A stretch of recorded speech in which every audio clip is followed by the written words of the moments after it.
क्या आपने भी कभी सोचा है कि अगर आपने पायनियर सीमेंट में पिछले 17 सालों में 17 एसआईपी की होती तो आज आपका कितना रिटर्न होता? आपको हर साल कितना डिविडेंड मिलता, कितना बोनस मिलता, टोटल आपका कितना डिविडेंड हो जाता आज के दिन, टोटल आपका कितना रिटर्न बनता कैपिटल गेन की शक्ल में, टोटल आपका एनुअलाइज रिटर्न कितना होता, टोटल आप टैक्स कितना पे करते, टोटल आपका डॉलर में कितना रिटर्न होता, और बहुत सारी तफसील होगी इस वीडियो में। शुरू करते हैं, चलते हैं एक्सेल शीट। जी, तो शुरू करने से पहले कुछ चीज़ें आप जहन में रख लें कि ये जो हम प्राइस लेंगे वो हर साल की हाईएस्ट प्राइस होगी और हम हर साल 1 लाख रुपया इन्वेस्ट करेंगे। ये एजुकेशन पर्पज़ के लिए है, फाइनेंशियल एडवाइस नहीं है। और दूसरे नंबर पे अगर कहीं भी मिस्टेक हो तो आप उसे इग्नोर कर सकते हैं, कहीं डिविडेंड की या कोई डिविडेंड मिस हो गया हो तो 2009 से शुरू करते हैं। हम 1 लाख रुपए इन्वेस्ट करेंगे, 22,93 हाईएस्ट प्राइस है, शेयर हमें मिलते हैं 4361। 2009 में ये कंपनी कोई डिविडेंड नहीं देती, कोई बोनस नहीं देती। 2010 में दोबारा हम 1 लाख रुपए इन्वेस्ट करेंगे, 13,74 हाईएस्ट प्राइस होती है और 7278 हमें शेयर मिलते हैं। No dividend no bonus. 2011 में दोबारा 1 लाख रुपए इन्वेस्ट करेंगे, 7,45 हाईएस्ट प्राइस होती है, 13,423 हमें शेयर मिल जाते हैं। No dividend no bonus. 2012 में दोबारा हम 1 लाख रुपए इन्वेस्ट करेंगे, 19,74 हाईएस्ट प्राइस होती है, 5,066 हमें शेयर मिल जाते हैं। 2013 में दोबारा 1 लाख रुपए इन्वेस्ट करेंगे, 39,8 हाईएस्ट प्राइस होती है, 2,513 हमें शेयर मिल जाते हैं। टोटल शेयर हमारे पास हो जाते हैं 32,641। 2013 में यह कंपनी 1,25 और 2,75 रुपये पर शेयर के हिसाब से डिविडेंड देती है। 2 डिविडेंड मिलते हैं जिसकी वैल्यू बनती है 40,000 रुपया एक और 89,000 एक, जो कि हम डिविडेंड के मद में बैंक अकाउंट में रिसीव कर लेते हैं। इसी तरह 2014 में दोबारा हम 1 लाख रुपया इन्वेस्ट करेंगे, 86.24 हाईएस्ट प्राइस होती है, 1160 हमें शेयर मिलते हैं। और 2014 में ये कंपनी 3 डिविडेंड देती है, 1,25 रुपये पर शेयर के हिसाब से, फिर 1 रुपये और फिर 2 रुपये पर शेयर के हिसाब से, जिसकी वैल्यू बनती है 42,000, 33,000 और 67,000 रुपया, जो कि हम डिविडेंड की मद में ले लेते हैं। इसी तरह 2015 में दोबारा हम 1 लाख रुपया इन्वेस्ट करेंगे, 96 रुपये हाईएस्ट प्राइस होती है, 1042 हमें शेयर मिलते हैं और हमारे पास टोटल शेयर हो जाते हैं 34,843।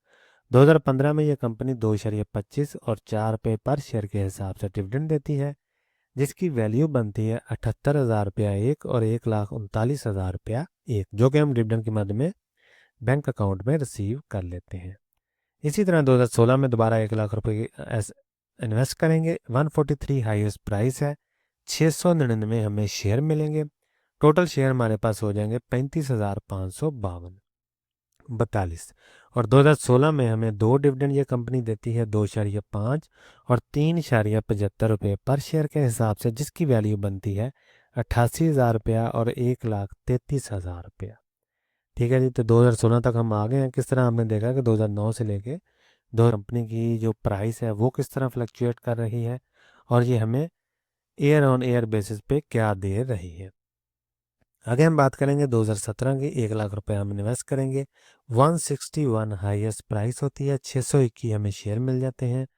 टोटल शेयर हमारे पास हो जाते हैं 36,163। 2017 में ये कंपनी 2 डिविडेंड देती है, 2.15 रुपीज़ पर शेयर के हिसाब से और 3.35 रुपीज़ पर शेयर के हिसाब से, जिसकी वैल्यू बनती है 77,000 रुपया एक और 1,21,000 रुपया एक, जो कि हम डिविडेंड की मद में ले लेते हैं। इसी तरह 2018 में दोबारा हम 1 लाख रुपया इन्वेस्ट करेंगे, 80,25 हाईएस्ट प्राइस होती है, 1,246 हमें शेयर मिलते हैं और टोटल शेयर हो जाते हैं 37,409। 2018 में ये कंपनी हमें एक डिविडेंड देती है, 4,07 रुपीज़ पर शेयर के हिसाब से, जिसकी वैल्यू बनती है 1,52,000 रुपया। तो इसी तरह 2019 में दोबारा हम 1 लाख रुपया इन्वेस्ट करेंगे, 49,15 हाईएस्ट प्राइस होती है, 2,035 हमें शेयर मिलते हैं। नो डिविडेंड नो बोनस 2019 में। 2020 में दोबारा हम 1 लाख रुपया इन्वेस्ट करेंगे, 108,75 हाईएस्ट प्राइस होती है, 920 हमें शेयर मिलते हैं। No dividend no bonus. Similarly 2021 में दोबारा हम 1 लाख रुपया इन्वेस्ट करेंगे, 146 हाईएस्ट प्राइस होती है, 684 हमें शेयर मिलते हैं, नो डिविडेंड नो बोनस। 2022 में दोबारा हम 1 लाख रुपए इन्वेस्ट करेंगे, 93.4 हाईएस्ट प्राइस होती है, 1071 शेयर मिलते हैं, नो डिविडेंड नो बोनस। 2023 में दोबारा 1 लाख रुपए इन्वेस्ट करेंगे, 119.97 हाईएस्ट प्राइस होती है, 834 हमें शेयर मिल जाते हैं, नो डिविडेंड नो बोनस। 2024 में दोबारा 1 लाख रुपए इन्वेस्ट करेंगे, 234.9 हाईएस्ट प्राइस होती है, 426 हमें शेयर मिलते हैं, और 2024 में ये कंपनी 2 डिविडेंड देती है, 5 रुपये पर शेयर के हिसाब से और 10 रुपये पर शेयर के हिसाब से, जिसकी वैल्यू बनती है 2,16,000 रुपया और 4,33,000 रुपया, जो कि हम डिविडेंड की मद में ले लेते हैं। इसी तरह 2025 में दोबारा हम 1 लाख रुपया इन्वेस्ट करेंगे, 279.99 हाईएस्ट प्राइस होती है, 357 हमें शेयर मिल जाते हैं, और 2025 में ये कंपनी हमें 2 डिविडेंड देती है, 5 रुपये पर शेयर के हिसाब से और फिर 5 रुपये पर शेयर के हिसाब से, जिसकी वैल्यू बनती है 2,18,000 रुपया तकरीबन टैक्स के बगैर। तो यहाँ तक हमने जाना कि 2009 से लेके 2026 तक इस कंपनी ने किस तरह हमें एयर ऑन एयर बेसिस पे डिविडेंड दिया है, बोनस हमें कोई नहीं दिया, और हमने सारी हिस्ट्री इसकी जान ली 2009 से लेके 2026 तक। तो अभी हम चलते हैं रिटर्न समरी पे, टोटल हमारा रिटर्न जो है वो कितना बनता है। तो ये देखें जी, शेयर हमारे पास आ गए 43,736, प्राइस है 25 फेब को तकरीबन 249। ये वेरी हो सकती है, जब आप वीडियो देख रहे हो सकता है प्राइस डिफरेंट हो। इसकी वैल्यू बनती है तकरीबन 1 करोड़ रुपया, ठीक है जी। कॉस्ट बेसिस हमारा जो इन्वेस्टमेंट पे कॉस्ट आया वो कितना आया है, 17 लाख का। क्यों? क्योंकि हमने हर साल 1 लाख रुपए की SIP की है और टोटल 17 SIP की हैं, तो हमारी जो कॉस्ट आ गई है वो 17 लाख की आ गई है। अगर हम इसे आज सेल कर देते हैं तमाम शेयर्स को आज की प्राइस पे, तो ये हमारे पास वैल्यू आएगी तकरीबन 92 लाख रुपए की, जो कि 543% बनता है। डिविडेंड के मद में हमने टोटल तकरीबन 21 लाख रुपया ले लिया है, जो कि बनता है 126%, ठीक है। कॉस्ट आई है 17 लाख की, डिविडेंड की मद में हमने 21 लाख रुपया ले लिया है।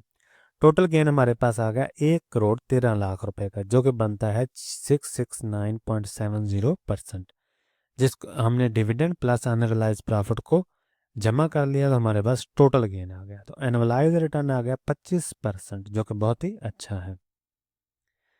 XIRR भी हम इसे बोलते हैं। इसी की बेसिस पे आप सेम सेक्टर में दूसरी कंपनीज के साथ इसको कंपेयर कर सकते हैं, या दूसरे सेक्टर में दूसरी कंपनियों के साथ कंपेयर कर सकते हैं, या दूसरी एसेट क्लास के साथ भी इसे कंपेयर कर सकते हैं हिस्ट्री की बेसिस पे और एनुअलाइज रिटर्न की बेसिस पे, ठीक है जी। यहाँ तक बात होगी हमारी टैक्स के बगैर। अभी हम बात करते हैं टैक्स की।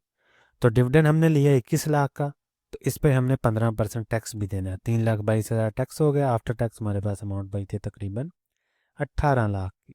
तो कैपिटल गेन हमें हुआ तकरीबन 92 लाख रुपए का। तो आफ्टर टैक्स टैक्स हमारा कटा तकरीबन 13 लाख रुपए का, और आफ्टर टैक्स हमारे पास अमाउंट बची है 78 लाख रुपए की, ठीक है जी। टोटल हमारे पास आ गया ग्रॉस में तकरीबन 1 करोड़ 13 लाख रुपया। 17 लाख हमने दिया टैक्स की मद में, और 96 लाख हमारे पास आ गया जी आफ्टर टैक्स।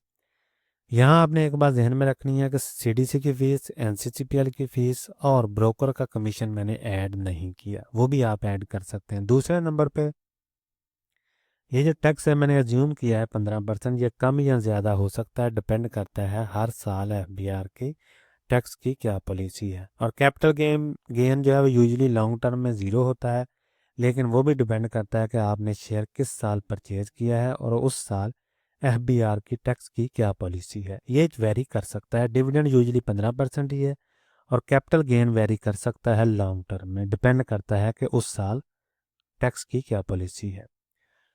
आगे हम बात करेंगे डॉलर में रिटर्न की।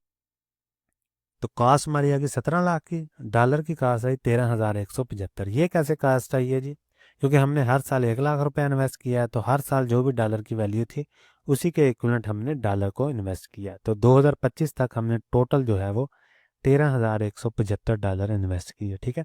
क्योंकि डॉलर की प्राइस हर साल चेंज होती जा रही है, तो इसलिए जितनी भी कास्ट आई है हर साल के हिसाब से वो हमने जमा कर ली है, और टोटल हमारे पास आ गई 13,175 डॉलर। टोटल गेन हमें हुआ डॉलर में 40,956। ये गेन कैसे हुआ, ये मैंने टोटल को कैलकुलेट किया है। टोटल गेन हमारे पास आ गया 1,13,00,000 रुपए का।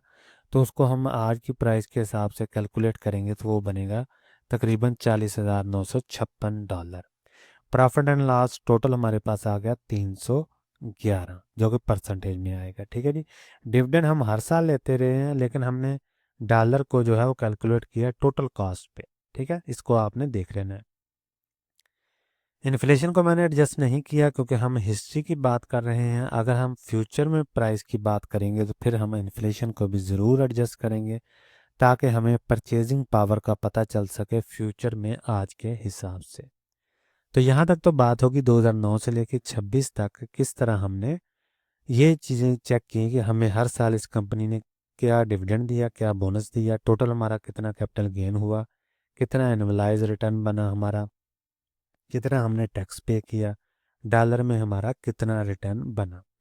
यहाँ आपने एक बात जहन में रखनी है कि ये जो प्राइस मैंने ली है ये हर साल की हाईएस्ट प्राइस है।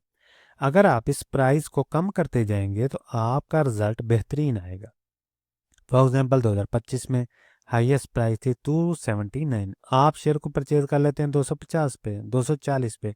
अगर उसकी उस साल लोएस्ट प्राइस हुई या 230 पे, तो ऑफ कोर्स आपका रिजल्ट बेहतरीन आएगा, आपका गेन और ज़्यादा बढ़ जाएगा। इसी तरह हर साल अगर आप बाइंग प्राइस को कम करते जाएंगे तो आपका रिजल्ट बेहतरीन होता जाएगा। ठीक है, शर्त यह है कि आपने हर साल जो शेयर की प्राइस है, जब आपने शेयर को बाय करना है तो उस वक्त प्राइस कम हो। तो ये उसी सूरत में हो सकती है अगर आप वीकली एसआईपी करें, मंथली करें, या टेक्निकल एनालिसिस करके खुद शेयर को बाय करें जब वो लोएस्ट प्राइस पे हो। तो इस केस स्टडी करने का पर्पस भी यही था कि अगर हम हर साल शेयर को हाई हाई पे ही बाय करते जाएंगे तो हमारे पास कितना रिजल्ट आएगा।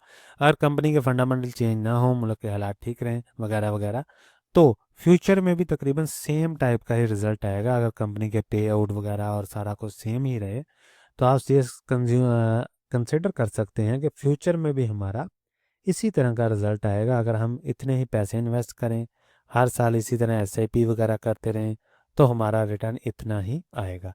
इस रिटर्न को हम किस तरह बढ़ा सकते हैं, सिर्फ और सिर्फ बाइंग प्राइस को कम करके।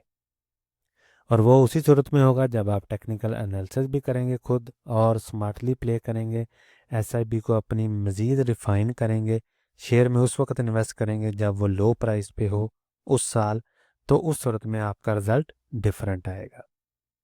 ठीक है जी। तो इस केस स्टडी करने का पर्पज़ यही था ताकि हमें फिर पास में पता चल सके कि इस कंपनी की कैसी परफॉर्मेंस रही है, और फ्यूचर में भी अगर इस कंपनी की सेम ही परफॉर्मेंस रहे तो हमें भी इससे मिलता जुलता रिटर्न ही मिलेगा। कोई भी सवाल हो कमेंट सेक्शन में ज़रूर पूछें। मिलते हैं अगली वीडियो में, तब तक के लिए अल्लाह हाफिज़।